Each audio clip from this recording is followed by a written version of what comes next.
que este momento para elogiarte. Estoy agradecido y aunque otros no te piensen, yo te pienso. Cristo, creo en ti.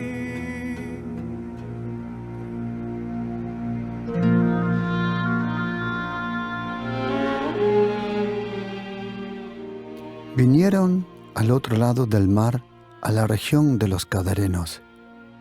Y cuando salió él de la barca, enseguida vino a su encuentro de los sepulcros un hombre con un espíritu inmundo, que tenía su morada en los sepulcros, y nadie podía atarle, ni aun con cadenas, porque muchas veces había sido atado con grillos y cadenas, mas las cadenas habían sido hechos pedazos por él y desmenuzados los grillos, y nadie le podía dominar. Y siempre de día y de noche andaba dando voces en los montes y en los sepulcros, e hiriéndose con piedras. Cuando vio pues a Jesús de lejos, corrió y se arrodilló delante de él, y clamando a gran voz dijo: ¿Qué tienes conmigo, Jesús, Hijo del Dios Altísimo? Te conjuro por Dios que no me atormentes.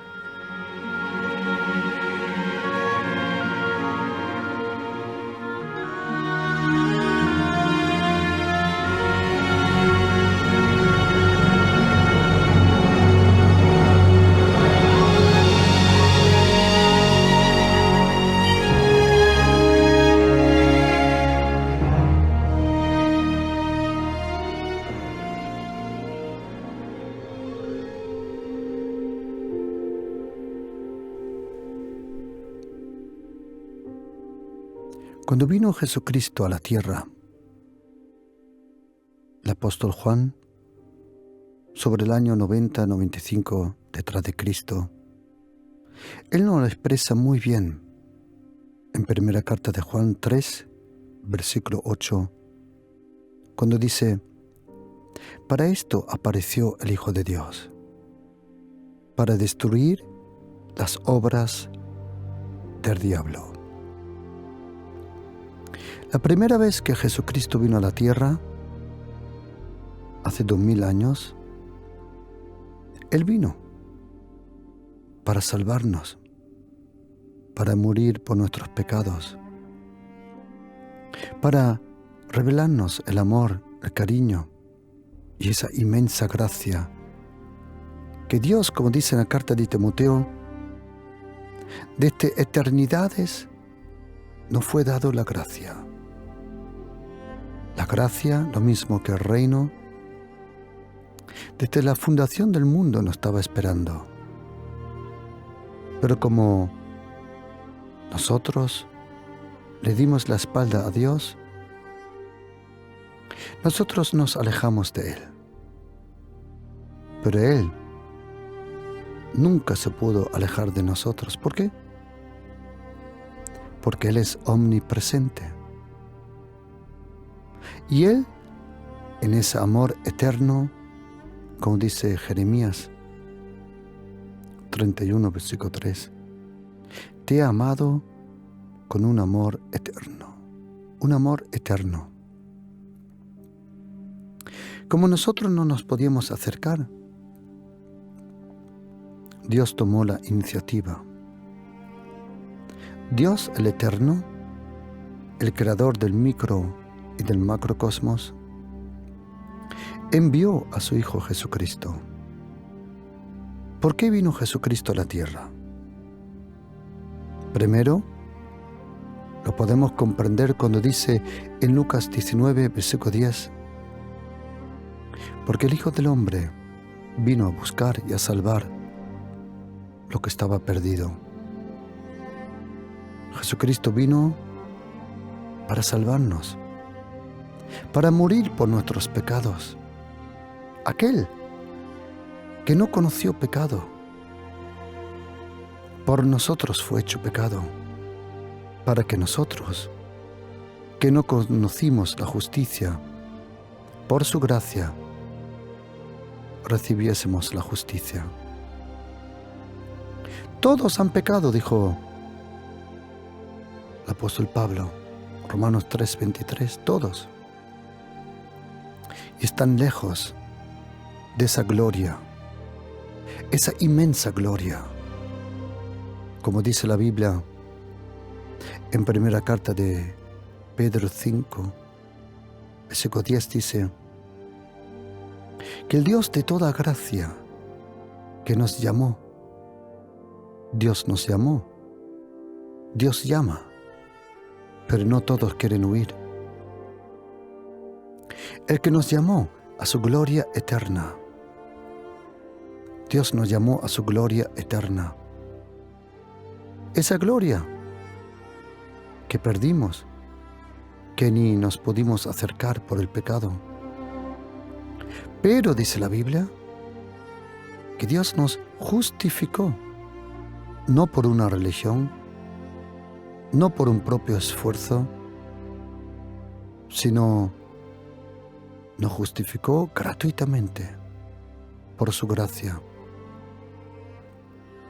Todo lo que Dios el Padre es, todo lo que Dios el Padre tiene para nosotros, Dios lo escondió en una cosa, en su gracia. Por eso tuvo el apóstol Pablo ese encuentro con el Señor en segunda carta de Corintios 12, versículo 9. Cuando 3 veces clamó al Señor, Señor, ayúdame, por favor. Y el Señor, el Cristo glorificado, aquel a quien Juan vio desde los cielos glorificado en el Apocalipsis 1,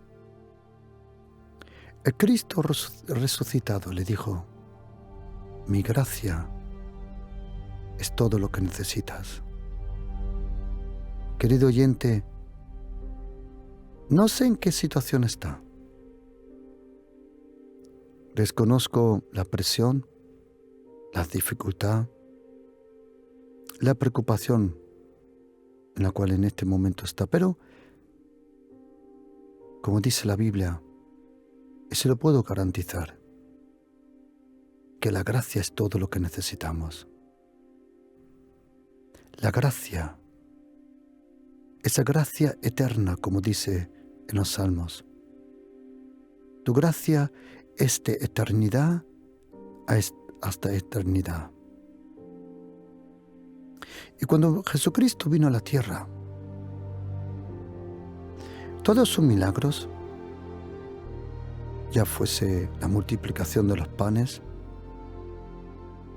hacer milagros sobre la naturaleza, sanar personas, incluso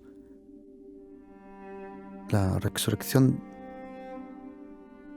de muertos, es algo que nosotros encontramos en lo que nosotros conocemos como el Antiguo Testamento. Pero había algo que era nuevo. Jesucristo hizo milagros multiplicando los panes, sí. También Moisés fue usado, Elías, Eliseo. Él tuvo poder sobre la naturaleza. También Josué, Elías, Eliseo, Moisés. Personas se sanaban con Jesucristo.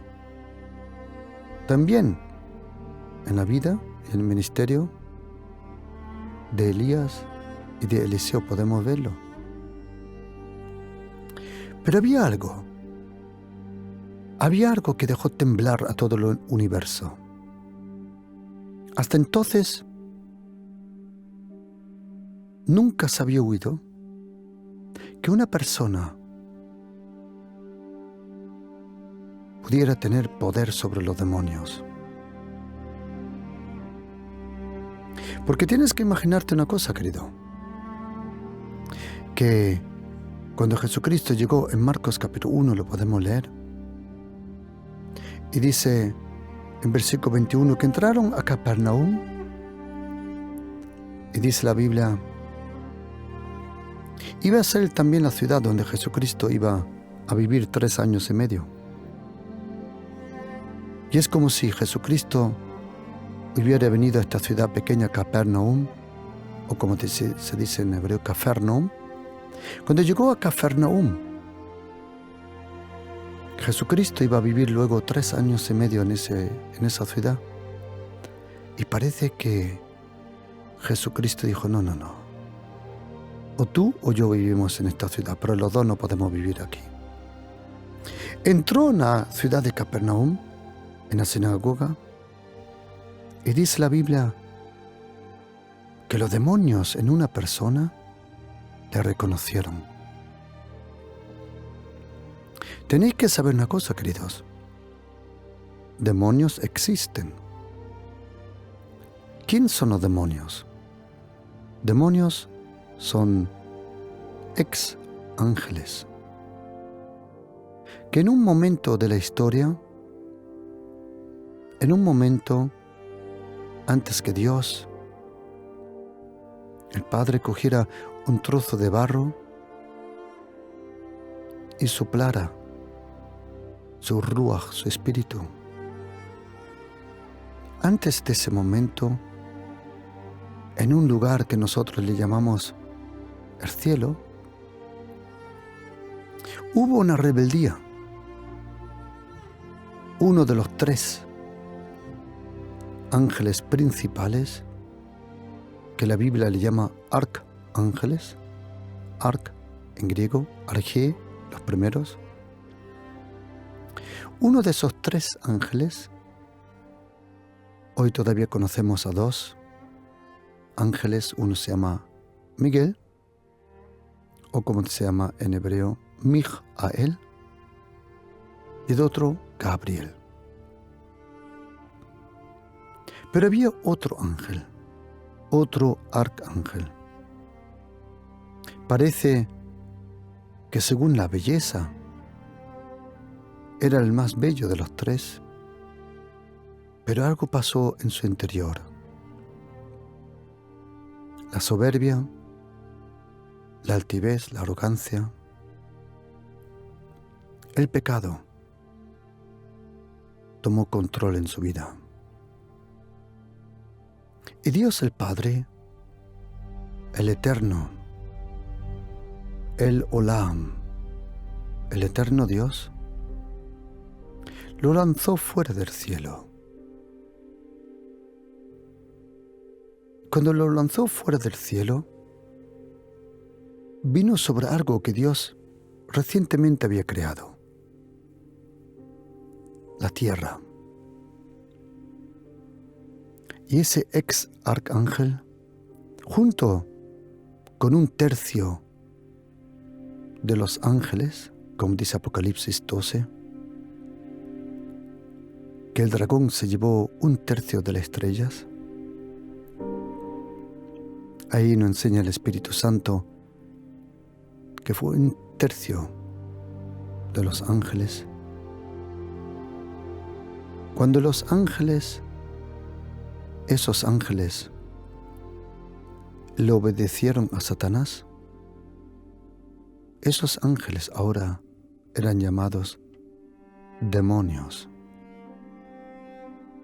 Demonios son espíritu, son personas sin cuerpo. Demonios no tienen cuerpo. Por eso ellos necesitan el cuerpo, la carne, sea de un ser humano o sea de un animal. Demonios necesitan carne, sea de una serpiente o lo que sea. Ellos no pueden mover objetos. Ellos no pueden mover objetos, porque para mover objetos en esta tierra se necesita un cuerpo. Y para expresarte en esta tierra necesitas un cuerpo. Por eso los demonios pretenden entrar o tener acceso a un cuerpo. Y cuando Dios el Padre cogió ese trozo de barro lo formó y le transmitió ese ruaj, el espíritu. De repente ese trozo de barro empezó a hablar. Su nombre Adán, o como dice en hebreo, Adam, Adama, tomado de la tierra roja.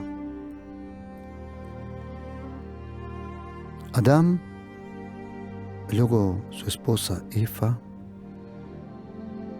le prestaron más oído a las palabras de ese ángel que ahora estaba hablando por una serpiente, y eso trajo una ruptura entre el Creador y la creación. Pero Dios el Padre no quiso que la historia aquí termine. Él ya prometió que iba a enviar a alguien. Le llamó semilla. Semilla le llamó.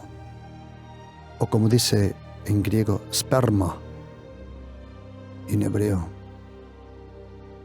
lo que contiene la vida. Esa semilla, luego revelado como el Mesías, como el Hijo del Hombre, largo tiempo después, un joven llamado Joseph, Dios añade en hebreo, con su prometida Miriam, nosotros le conocemos como María, fueron a un pueblo pequeño, unos 8-10 kilómetros de la ciudad donde estaba el rey Jerusalén. Había a distancia 8-10 kilómetros, había un pueblo pequeño llamado Bet-Lehem. Bet, la casa, Leja, Lehem, la casa del pan. Aquel que iba a ser el pan del cielo, nació en la casa del pan. Y aquel bebé, era la última oportunidad que Dios tuvo. La última oportunidad. Hay una parábola de Jesucristo que dice en Mateo 21 que Él envió a sus siervos. A uno mataron, a otro le pegaron, y dice la Biblia, finalmente, Mateo 21:37, finalmente, al último, Jesucristo fue la última oportunidad de Dios el Padre. Dios el Padre, al profeta Jeremías le dice, por la mañana me levanto temprano para hablarle a este pueblo, pero no quiere huir. Dios el Padre envió a un hombre, Moisés. Le dio las leyes, la Torá. Llamó a un jovencito, un niño, Samuel. Envió un profeta poderoso, Elías, Eliseo, Nahum, Abdías, Jeremías, Ezequiel, Daniel, Zacarías, Ageo, Jonás, Oseas y Malaquías. Pero como nosotros, en este caso, el pueblo de Israel, no quisimos huir y atender el mensaje de los profetas. A uno mataron, a otros los maltrataron. Y finalmente, solo quedó uno, Jesucristo es el finalmente de Dios. Él puso toda su confianza sobre esa persona que Él iba a enviar. ¿Quién era esa persona? ¿Quién es Jesucristo? Jesucristo, tenemos que saber, Él es verdaderamente el Hijo del Dios eterno. Jesucristo es el Hijo de Dios. Él vino a la tierra para salvarnos, para morir por nuestros pecados, pero también para revelarnos el reino de los cielos, para enseñarnos que Dios es luz y en Él no hay ninguna tinieblas, que Dios es bueno y para siempre su gracia. Jesucristo vino para convertirse en el camino, que Él mismo es la puerta y es la luz que nos enseña ese camino. Él era el Cordero de Dios que iba a llevar todo el pecado, pero a la misma vez Jesucristo, Él era hombre de naturaleza, pero Dios de identidad. Un misterio. Dios y hombre. Jesucristo de Nazaret. Y los demonios, hasta entonces ni uno tuvo la autoridad, ni el poder y la fuerza de decirle a los demonios lo que tenían que hacer. Ellos habían recibido la orden de entrar en el cuerpo de ese hombre en Capernaum, pero cuando en aquella mañana ese hombre entró en la sinagoga, Dios estaba presente. God Almighty, Dios omnipotente. Y los demonios sabían, si está el representante de Dios en la tierra, ellos no podían soportar la presencia de ese hombre. Y dijeron, ¿qué tienes con nosotros? ¿Has venido para atormentarnos? ¿Por qué? ¿Has venido para destruirnos? Los demonios saben que solo Jesucristo puede destruir las obras del diablo. Y Jesucristo fue el primero que pudo echar los demonios fuera.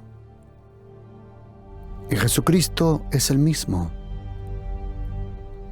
Él no ha cambiado. Él es el mismo ayer, hoy y en eternidad. Si Él echaba los demonios fuera hace 2000 años en Galilea, en Jerusalén, si Él lo echaba ahí fuera, hoy todavía puede echar los demonios fuera.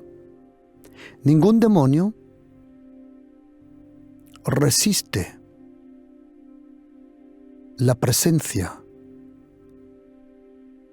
de Jesucristo y su Espíritu Santo. Jesucristo es el mismo. Si Él es el mismo, Él puede hacer lo mismo.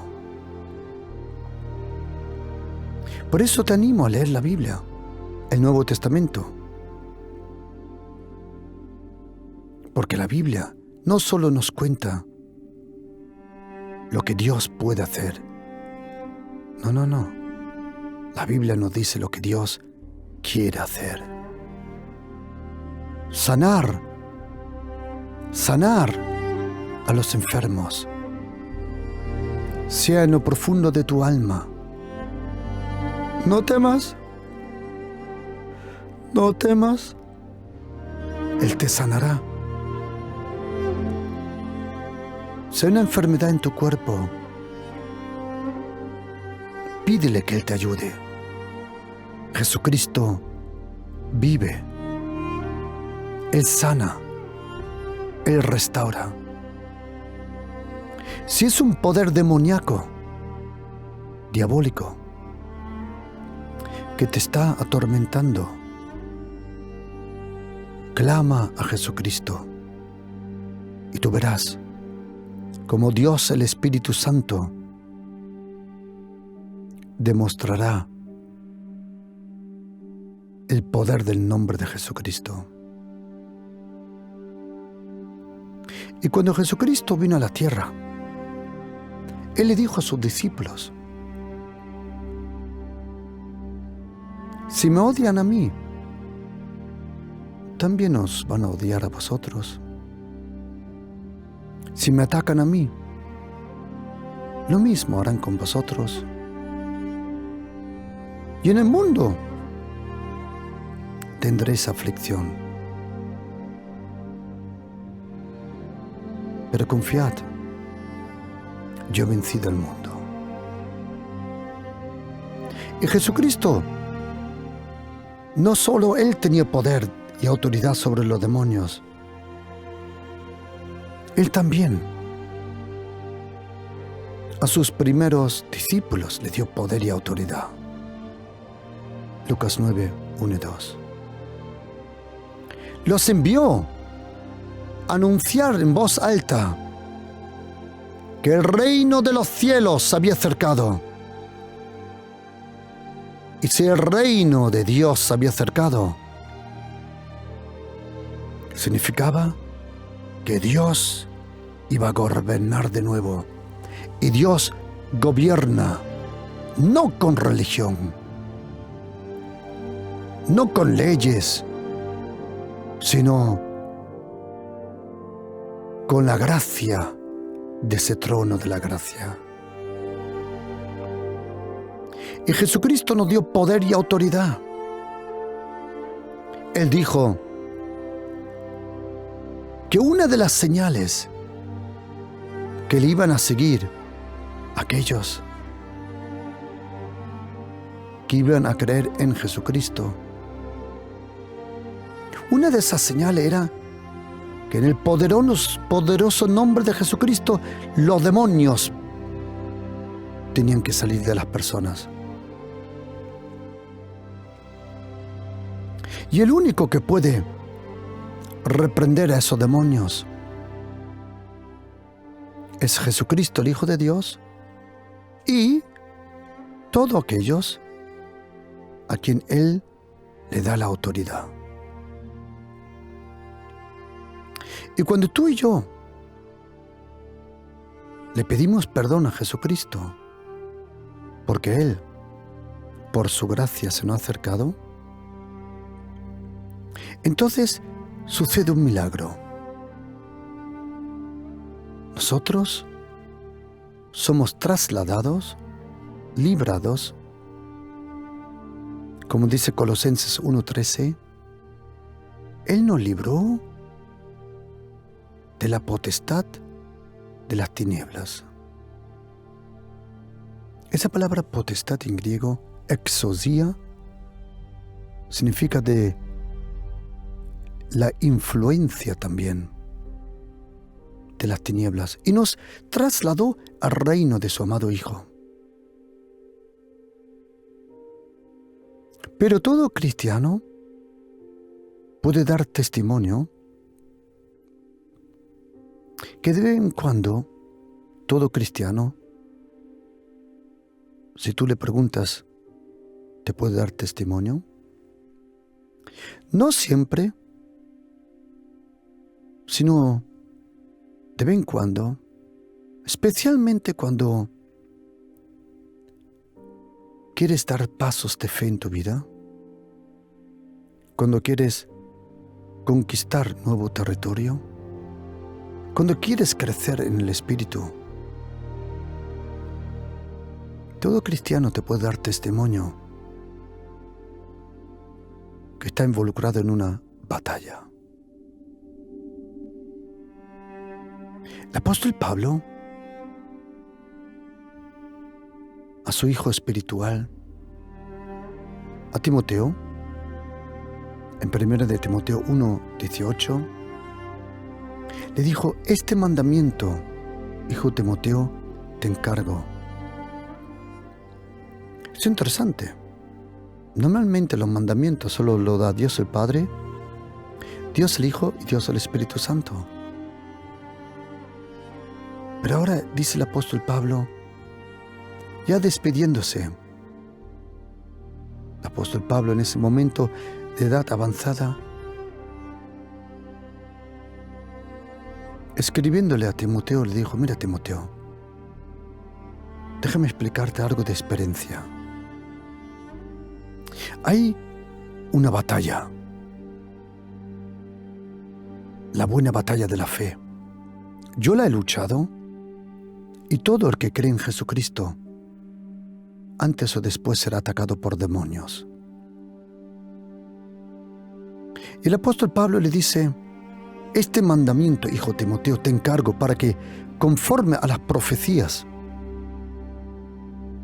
que se hicieron antes en cuanto a ti,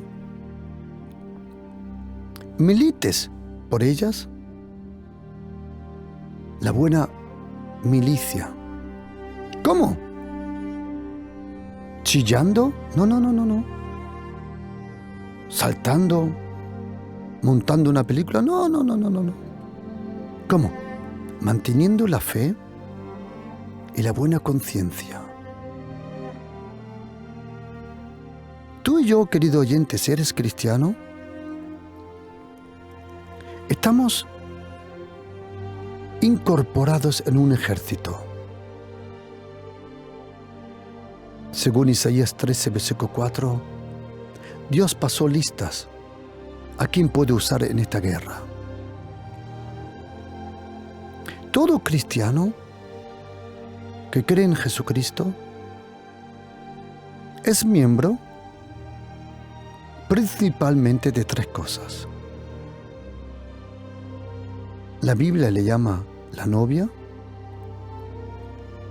el cuerpo y el ejército.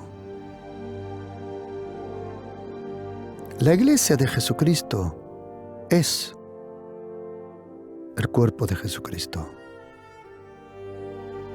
Y cuando Jesucristo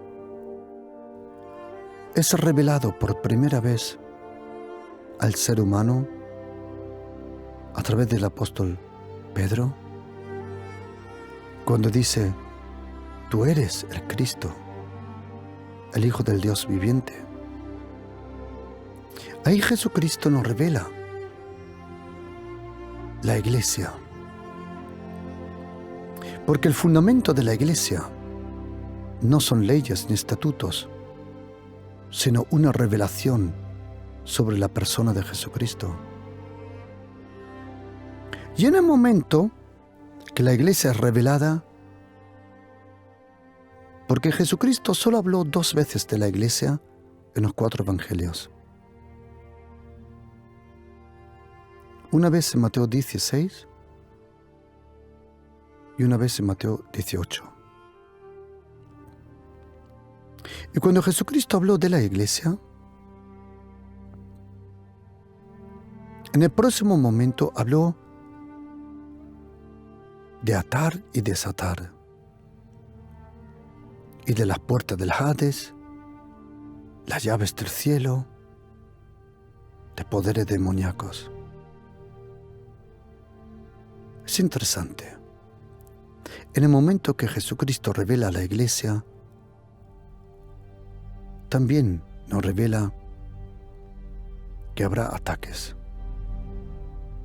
Pero que Él nos dio la autoridad, que todo lo que atemos en la tierra será atado en el cielo. Y todos nosotros estamos involucrados en 3 cosas. Todos los cristianos están involucrados en 3 cosas: la guerra, la batalla y la lucha. Pero no confundas a tu próximo, a tus hermanos con los demonios. No confundas lo uno con lo otro. El apóstol Pablo tuvo razón cuando dice en Efesios 6 que nuestra batalla no es contra personas de carne ni sangre, sino nuestra batalla, nuestra lucha, como dice en griego, es contra principados demoníacos, potestades diabólicas, gobernadores de demonios y contra huestes espirituales diabólicos. Pero el apóstol Juan tuvo razón cuando dijo que aquel que está en nosotros es más grande que aquel que está en el mundo. Tú y yo, como cristianos, estamos en esa guerra, en esa batalla. Lo podemos leer en 1 de Timoteo 1:18. Pero pregunta, ¿con quién luchamos? ¿Contra quién luchamos? ¿Cómo se lucha? ¿Contra quién? Normalmente tienes que saber que hay diferentes formas de lucha en nuestra vida. Y toda una vida es una batalla, una guerra. Sea en el trabajo, en el matrimonio, en la familia. Hay que luchar por todo. Por eso dijo Jesucristo, los violentos arrebatan el reino de Dios. ¿Contra qué luchamos? El apóstol Pedro, 1 de Pedro 1:18-19 dice, contra costumbres. De vez en cuando contra el mal carácter, porque estamos en una transformación. Algunas veces contra cosas particulares familiares, cosas que suceden en familias, y algunas veces contra nuestro entorno. Pero algunas veces son poderes demoníacas.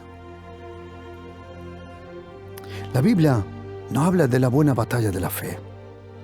¿Por qué le llama buena batalla de la fe? La razón es porque existe mala batalla de la fe. ¿Cuál es la mala batalla? La mala batalla es cuando te metes en lo que no te tenías que meter. Cuando te lías en lo que no tenías que liarte. Y cuando luchas de tu propia fuerza y por tu propia gloria. Eso es la mala batalla. En la Biblia hay una mujer que se llama Abigail.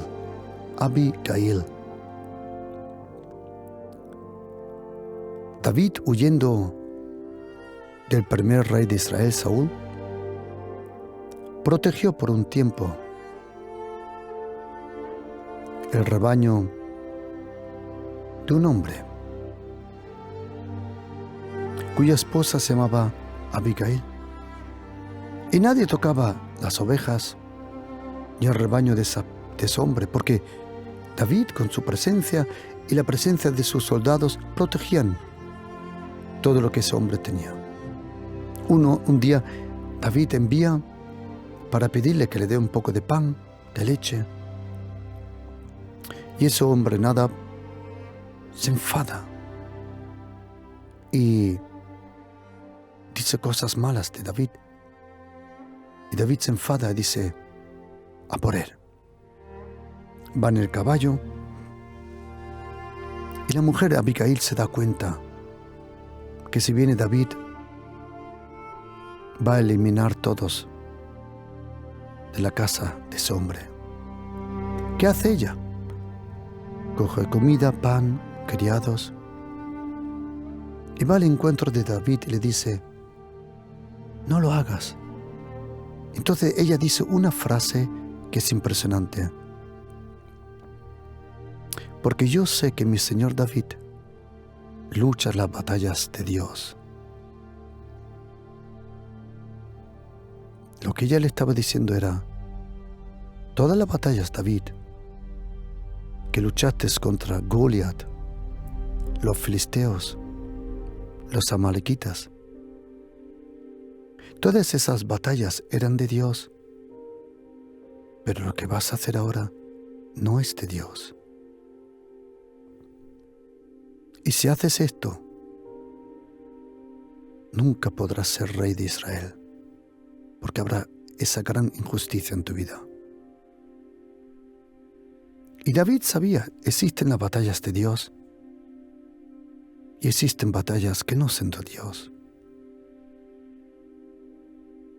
Pero hay un momento en nuestra vida, como cristianos, como dice 1 de Timoteo 6:12, pelea la buena batalla de la fe. Pelea la buena batalla. Y en 2 de Timoteo 4:7 dice el apóstol Pablo de su propia vida, he peleado la buena batalla. He peleado con la buena batalla. He acabado la carrera. He guardado la fe. ¿Cómo un cristiano se da cuenta que está en batallas? ¿Cómo te das cuenta que estás en una guerra? Algunas veces tú sientes obstáculos invisibles. Tú sientes como una puerta se te cierra, un muro se te levanta delante tuya. No lo puedes ver, pero lo percibes. Y tienes que saber una cosa, querido, que tú y yo estamos rodeados de un mundo espiritual. Aunque no lo veas con tus ojos, pero alrededor tuya hay un mundo real espiritual que te rodea. Ese es el lugar de la guerra, de la batalla. Y porque los demonios muchas veces, como no te pueden atacar directamente, lo hacen indirectamente. ¿Cómo? Ellos usan el odio, la maldad, el rencor, la amargura y la envidia de otros para atacarte. Algunas veces intentan envenenar tus pensamientos, porque tus pensamientos gobiernan tus sentimientos. Algunas veces los percibes de noche cuando estás durmiendo en una pesadilla. Y no es una pesadilla que te puede pasar porque estás pasando algo en tu vida, sino es algo en el espíritu. Pero hay una buena noticia. Tener guerra es normal. Josué 11:18 dice que Josué tuvo por mucho tiempo guerra. Y dice la Biblia en versículo 19 que ninguna ciudad hizo paz con Josué. Todo lo tuvo que conquistar con guerra. Pero dice el versículo 23 que cuando ganó la batalla, y ahora voy directamente a tu corazón, cuando ganó la batalla, dice la Biblia, y la tierra descansó. Por eso, querido, en el nombre de Jesús, tú y yo vivimos bajo la gracia. Tú y yo no luchamos para tener la victoria. Tú y yo luchamos de la posición de la victoria. Ninguna arma forjada contra ti prosperará. Tú sigue tu vida con el Señor. Antes o después hay un rompimiento. O como dice Isaías 45, versículo 2. Dice, yo yo iré delante de ti y enderezaré los lugares torcidos.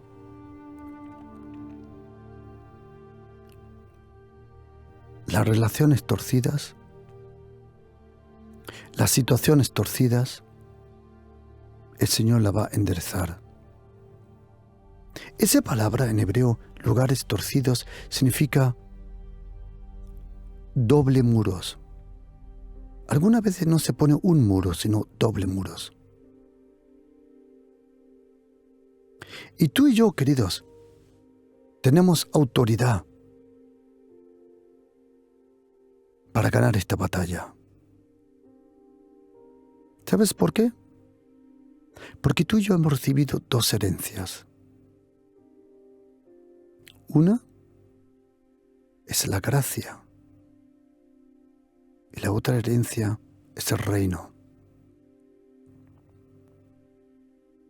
Y si eres cristiano, quiero decirte de todo corazón, no te preocupes tanto. Si estás en una batalla, y yo sé lo que significa estar en batallas, yo sé lo que significa estar en batallas, porque lo violento se arrebata en el reino de Dios. ¿Sabes? Hay momentos donde tú y yo tenemos que luchar, pero hay momentos donde tú y yo no tenemos la fuerza para luchar. En esos momentos, ese momento de refugiarse en el Señor, como dice Salmo 91, donde dice: diré yo al Señor, esperanza mía, castillo mío, mi Dios, en quien confiaré. Y en Salmo 3, este gran guerrero, David, cuando dice, Salmo de David cuando huía delante de su hijo Absalón. David huía de un hombre, pero oye lo que había detrás de ese hombre. Oh Señor, cuánto se han multiplicado mis adversarios. ¿Cuántos se han multiplicado? Era un ejército de demonios detrás de su hijo. ¿Pero qué dijo David? En un momento débil dijo: mas tú, oh Jehová, eres escudo alrededor mío, mi gloria, el que levanta mi cabeza. En esta batalla, querido, hay momentos donde eres como un león, y en otros momentos tienes que refugiarte en el Señor como una oveja. Hay momentos donde tienes poder del Espíritu Santo para levantarte, atar al hombre fuerte. Como dice Mateo 12, 29, Marcos 3, versículo 27, Lucas 11, 20 adelante. Atar esos demonios. Y en el nombre de Jesús, si estás cansado, es tiempo de refugiarse. Pero si estás harto, que esos stupid devil demons, demonios, ataquen tu vida, tu familia y lo que te pertenece, ponte el cinturón de la verdad, la coraza de la justicia, los zapatos, esas botas de predicar el evangelio de la paz. Toma el escudo de la fe, con cual puedes apagar todo dardo de fuego del maligno. Ponte el yelmo de la salvación, la espada del Espíritu, junto con esa coraza de la justicia. Y acuérdate, tú tienes el poder para reprender esos demonios y decirle en el nombre de Jesús: yo ato al hombre fuerte. ¿Puede un cristiano reprender los demonios? Claro, es el único que lo puede. Porque solo en el nombre de Jesucristo los demonios tiemblan. Los demonios no temen a ningún partido político, a ninguna filosofía, y menos a cualquier religión.